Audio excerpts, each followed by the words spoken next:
Kimden mi deyse deysin, ben öz yolum var.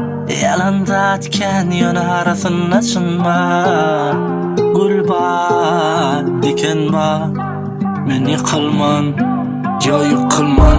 Kursağımda kalan acı meni okudan. Duygulam yok kaderli şanladan üstüm kavusala. Bakar edip sova, gelip tədədən tova. Aydın sözlerin hava, bildim edip düştüm bu tara. Gel bağla anladı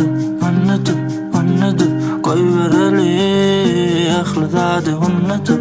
Belki sevgimiz bu dünya sığmadı Vakit yana durmadı, durduysamam.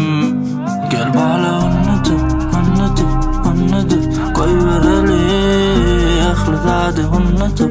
Belki sevgimiz bu dünya sığmadı Vakit yana durmadı, durduysamam.